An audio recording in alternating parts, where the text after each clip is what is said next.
Assalamu alaikum жамаат. Мына ушул эки баш кара койлор. Козулуу афган койлор сатылат. Мына ушул кой экинчи козусу 6 тиш. Жакшылап туртайын. Козусу мынакей. Мына кой 8 тиш бул кой. Козусу ушул карбоноз козу.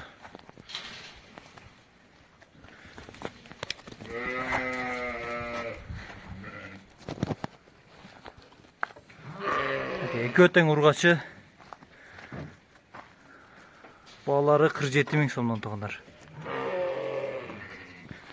Адрес Каракулжа районунда.